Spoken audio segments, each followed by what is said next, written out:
Olá pessoal de casa, meu amigo Albi está no ar. Hoje vai estar variado os assuntos. A gente vai falar com a veterinária sobre as consultas de adestramento dentro de consultório, uma novidade. E vamos falar sobre um assunto que eu quero mostrar já há bastante tempo aqui, que é uma conversa que eu tive com um apicultor local da nossa cidade de Novo Hamburgo. Vamos seguir adiante o nosso programa, já começando com a veterinária Isabel. E quem é que vai fazer a entrevista? Vai daí, peludo. Bom, as coisas ficaram hoje sob minha responsabilidade. Vou ter que fazer a entrevista, já que o Rafael é um dos entrevistados. Vou entrevistar aqui a veterinária Isabel Silva e o nosso amigo Rafael, adestrador. Primeira pergunta, pessoal. Por que a procura em clínicas veterinárias sobre consultas relacionadas a comportamento canino? É com vocês agora, Bola. Então tá, peludo, vamos te responder a pergunta. Primeira pergunta. Por que as pessoas têm esse interesse de procurar, né, Isabel, a consulta sobre comportamento animal? Né? Tu quer começar respondendo? Vou responder essa aí, tá? Porque o que a gente vê hoje? As pessoas perderam um pouco a conexão de como funciona a sociedade canina. Então, as pessoas aproximaram esses animais de si e colocaram eles dentro da família como um membro da família. Então, por isso eu vejo que essas questões ficam um pouco atrapalhadas e elas vêm a nós, então, tentar solucionar muitos problemas comportamentais em função de desconhecimento. Mas pelo humanismo, né? De humanizar o cachorro, né? Traz o cachorro na veterinária como se tivesse levado no pediatra. Exatamente, isso que eu quis dizer. Então, aproxima ele à sua família, ele se torna um membro da família e deixa de ser um canino ou um felino. Cães mais, né, Rafael? Eu tenho uma visão seguinte, né, Isabel? Quando eu converso com um cliente, né, eu sempre digo, ó, se tu partir do princípio de começar a avaliar os comportamentos de um cão como se fosse uma pessoa, tu vai errar. Porque não é uma espécie diferente. Nós somos uma espécie humanos e eles são outra espécie caninos. Justo, é isso aí. Então, eles têm um comportamento totalmente diferente de nós, né? Eles funcionam de uma outra forma. Não é isso? E então a melhor forma é de respeitar eles, eu, no meu ponto de vista, acho que no teu também, é respeitando a espécie, né? Então um canino, ele abana o rabo, ele rosna, ele tem uma temperatura mais elevada, por isso tem que ter cuidados no verão. Ele gosta de usar muito mais o nariz, a gente usa muito mais a visão, ele usa a audição, nós usamos pouquíssimo, né? Nosso sentido principal é a visão, e daí quando tu coloca, por exemplo, um animal dentro de um apartamento, tu meio que sufoca essa coisa do olfato e da audição dele, né? Por isso que ele se estressa dentro de um apartamento, por exemplo, e acaba fazendo muitas bagunças, ou até se estressando, né? É o desconhecimento de como funciona o animal, né? Então, nada como conhecer um pouco da evolução do seu animal para poder entender como que funciona e como nós vamos tratá-lo adequadamente. Então tá. Próxima pergunta, peludo. Muito bom. Vocês já quase responderam a segunda pergunta. A segunda pergunta, quais são as questões mais abordadas, mais questionadas, que as pessoas mais procuram saber? Acho que as questões mais levantadas, né, não sei se vai fechar com o que eu vou dizer com o que a Isabel vai dizer. Eu observo que a questão da agressividade, a questão do estresse, e daí é onde ocorre a cobrofalgia, ou quando o cachorro se lambe demais, né? E entra a parte da obediência, né? Mas isso já é obediência. Obediência é fácil. Qualquer coisa tu pode comprar o cachorro. Qualquer um que se diga adestrador pode comprar a obediência do cachorro com uma salsicha, com um petisco. A questão comportamental que é um pouco mais complicada. Eu acho que eu concordo contigo, porque muitas vezes as pessoas também deixam o seu animal em casa. Então, uma das questões que eu vejo bastante agora, lembrando, é: poxa vida, fui trabalhar e meu cachorro destruiu minha sala. Por quê? Porque o cão é um animal social, ele não pode ficar sozinho, ele não sabe o que fazer com a solidão, né? Então, essa é uma questão super importante que eu vejo e é o que a gente recebe muito de queixa, entre aspas, né? É essa questão não entender o comportamento dele por desconhecimento, mais uma vez complementando a primeira pergunta, né? Então acho que essa é uma das mais importantes mesmo. Questão alimentar também. Ah, mas eu dou doce para o meu cachorro porque ele gosta. Então também não. O animal funciona, o sistema digestivo dele funciona também muito diferente de nós. Então essa é outra questão, né? A questão alimentar. Por que que ele não pode comer isso ou aquilo se eu como? Mas voltamos para aquela coisa de humanizar, né? Exatamente. A gente fica ali, parece que meio que preso, né? Quando a pessoa começa a humanizar o cachorro, é problema na certa, de comportamento ou de obediência. Estresse, saúde, né? Acaba estressando o animal. Então, nós temos aí questões físicas mesmo, né? De gastrites, enterites, né? Então, por quê? Por causa do trato que não deveria ser dessa forma. E tem a questão da expectativa, né, Isabel? Às vezes a pessoa cria, como tá humanizando o cachorro, né? Esse é um outro problema levantado também. Como tu humaniza o cachorro, às vezes tu esquece que tu cria uma expectativa naquele bichinho, achando que ele vai te dar uma resposta baseado no que tu acha que ele entendeu. Ah, eu converso com ele, mas ele entende sim. Não, ele não entende, ele é um cachorro. Chega a ser meio bobo a gente falar isso, né? Ele entende os tons de voz, né? Mas não o significado das palavras, né? Exatamente, claro, né? E aí, então, eu acho que essa é a questão mais importante, né? É o antropomorfizar o animal, né? Consegui acertar a palavra, né? Que não é o ideal para ele, certo? Então, devemos respeitá-los. Também concordo com isso. Vamos à próxima pergunta, Peludo. E esta pergunta é bem cabeluda, pessoal. Bem cabeludinha, assim como eu, peludo. Qual é a opinião sua, Isabel, e sua, Rafael, sobre a visão que as pessoas têm sobre seus pets? Em geral, né? Em geral, em casa, na rua, na clínica veterinária. Quais as suas percepções? Bom, Peludo, essa agora é a pergunta peluda, cabeludo, como tu disse, né? Então a gente mexe um pouquinho com o sentimento, com o emocional das pessoas, né? É bem complicado avaliar isso, porque cada cachorro é um cachorro. Então não tem como eu dizer, assim, existe um animal perfeito, né? Eu dou um exemplo, às vezes, quando a pessoa chega... Eu chego no cliente, e a Isabel talvez pode ter observado isso também. Eu tenho um cachorro, né? Um Basset, um Bulldog, e ele é muito burro, né? Ele é teimoso, ele é isso, ele é aquilo.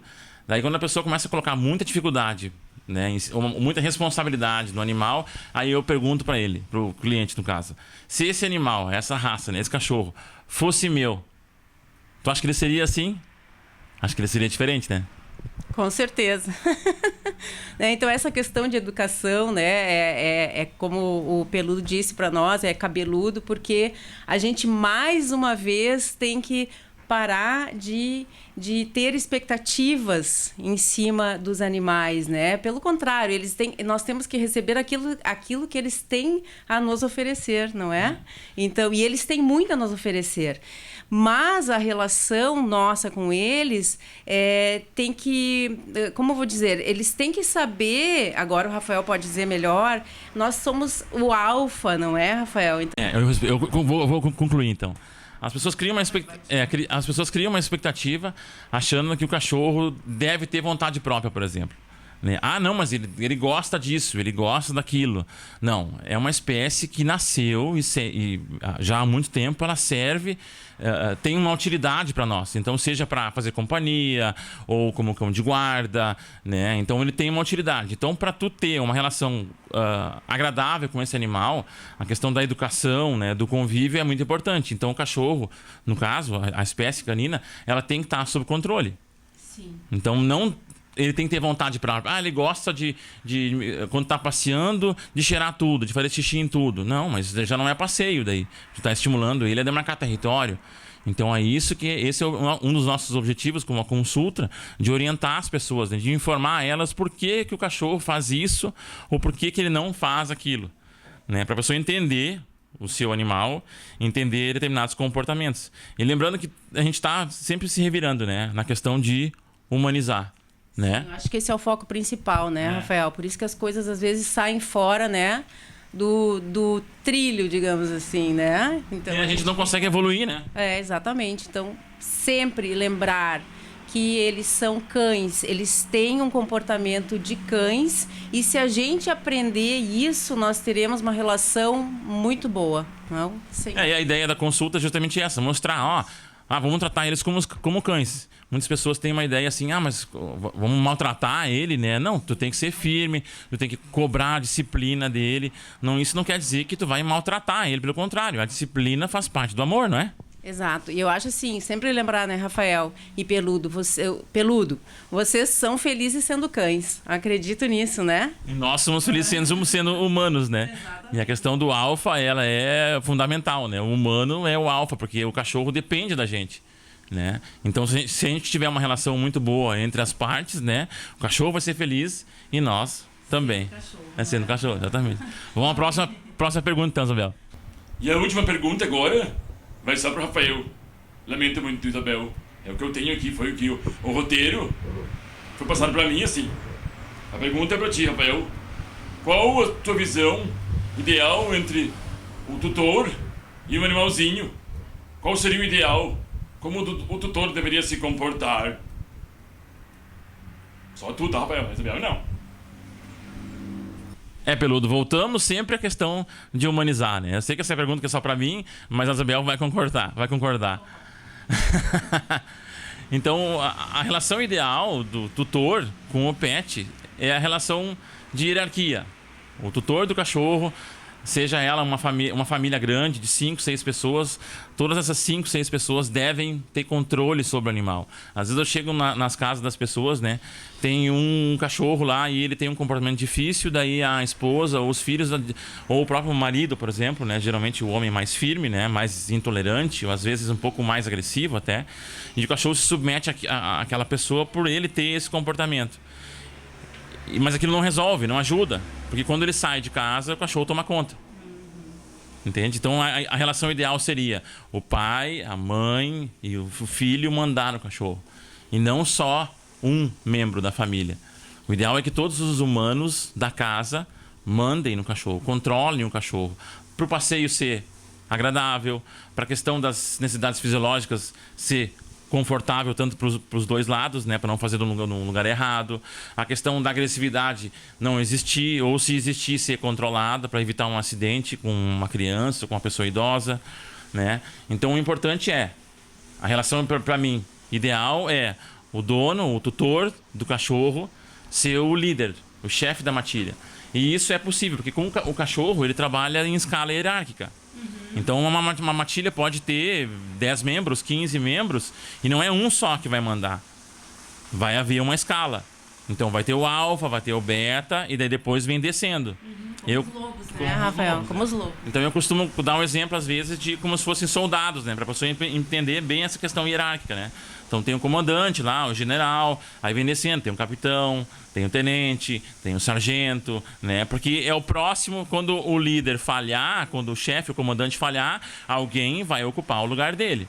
Quando o segundo falhar, alguém vai ocupar o lugar dele. Então existe uma escala. Então, se tu tem um cachorro só e 5 pessoas, 3 pessoas, o ideal é que essas pessoas, esses humanos, estejam acima na questão hierárquica. Concorda comigo ou não? Concordo, sim, tá? E sempre lembrando que isso não significa que nós não devamos dar carinho a eles, né? Isso não significa nada disso. O carinho é o mesmo, o amor é o mesmo, mas conhecendo as situações como elas devem ser, né, seguidas, né, Rafael? Não seguir muitas vontades do animal, né? É o que eu digo pro cliente, né? Tu pode fazer, desde que tu esteja no controle. Exato. O cachorro pode subir na cama?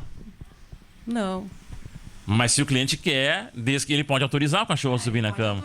Entende? Daí cria uma relação de controle. Não, mas é o que todo mundo pensa, entendeu? Pode subir no sofá. Muitas pessoas, meu ponto de vista, o teu, talvez, não pode subir em cima do sofá. Mas se a pessoa gosta, pode subir, desde que tu autorize ele a subir no sofá. Então é onde entra o dono, o tutor ideal, é o tutor líder, é o chefe, né? Então concordamos com isso? Concordamos.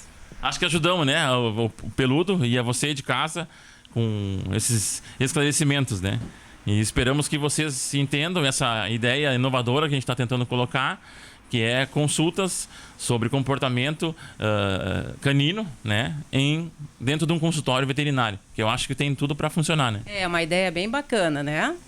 Vamos fazer funcionar, então. Vamos fazer funcionar. Valeu, Peludo. Tchau, Peludo. Bom, amigos, eu estou aqui num suador desgraçado. Essa coisa de entrevistar as pessoas não é comigo, não. Vou deixar pro Rafael. Espero que vocês tenham entendido e compreendido as respostas. E semana que vem eu quero voltar com a minha participação especial. Já que hoje, praticamente, o programa foi meu. Tem que mudar esse nome. Não é, meu amigo bicho, é o programa do Peludo. Viu? Eu quero direitos autorais sobre isso. E aí, gostaram, pessoal? Bom, a gente vai para um rápido intervalo e já voltamos. Pode ir, vai pro intervalo.